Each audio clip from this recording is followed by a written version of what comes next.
Once upon a time there lived a young farmer. He worked very hard but was very poor. One day when he was far from home in the forest, an old woman looking like a peasant came up to him and said, "I know you work very hard, and all for nothing. I will give you a magic ring. It will make you rich, and your work won't be in vain. When you turn the ring on your finger and say what you wish to have, you'll have it at once. But there is only one wish in the ring, so think carefully before you wish." The astonished farmer took the ring given to him by the peasant woman, and went home. In evening he came to a big city. There he went to a merchant and showed him the magic ring. When the merchant heard the astonishing story, he thought of a plan. He invited the farmer to stay in his house for the night. At night he came up to the sleeping peasant, carefully took the ring off the man's finger, and put on another ring, which looked exactly like the one he had taken off. In the morning when the farmer had gone away, the merchant ran into his shop, shut the door, and said while turning the ring on his finger, "I wish to have 100,000 pieces of gold." And down they came, on his head, shoulders, and arms, like a rain of gold. The frightened merchant tried to get out of the shop, but in vain. In a few minutes he was dead. When the farmer returned home, he showed the ring to his wife. "Take a look at this ring," he said. "It's a magic ring.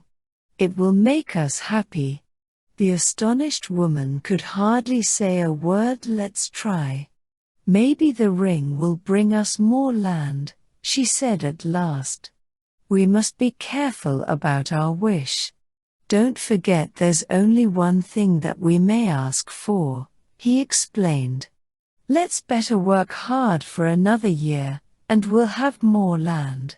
So they worked as hard as they could and got enough money to buy the land they wished to have.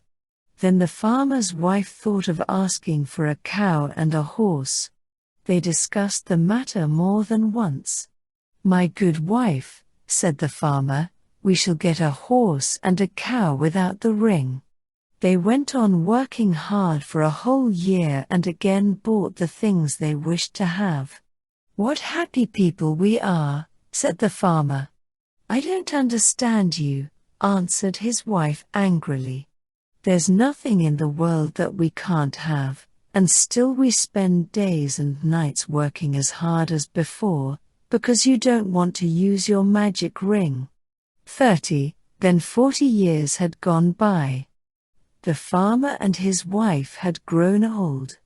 Their hair became as white as snow. They were happy and had everything they wanted. Their ring was still there. Although it was not a magic ring, it had made them happy.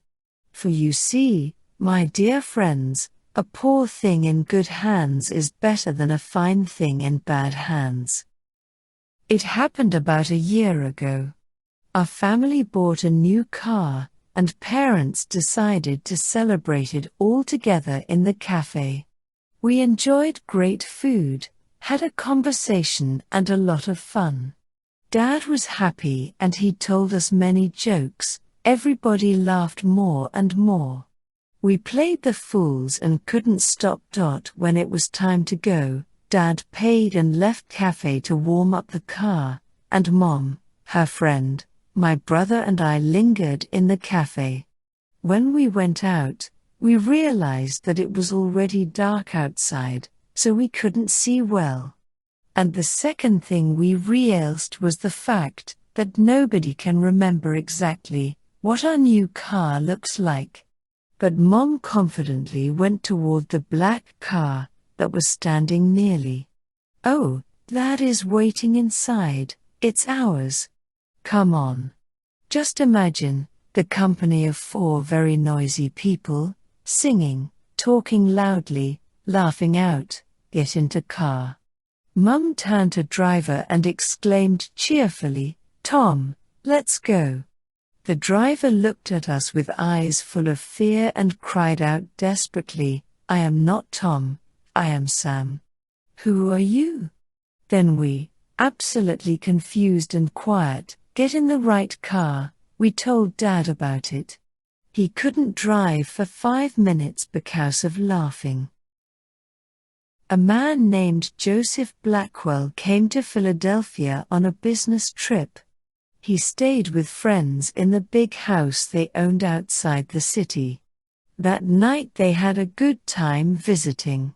But when Blackwell went to bed, he tossed and turned and couldn't sleep. Sometime during the night he heard a car turn into the driveway. He went to the window to see who was arriving at such a late hour. In the moonlight, he saw a long black hearse filled with people. The driver of the hearse looked up at him. When Blackwell saw his weird, hideous face, he shuddered.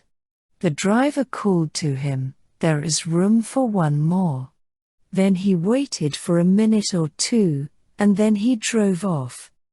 In the morning Blackwell told his friends what had happened. "You were dreaming," they said. "I must have been," he said, "but it didn't seem like a dream."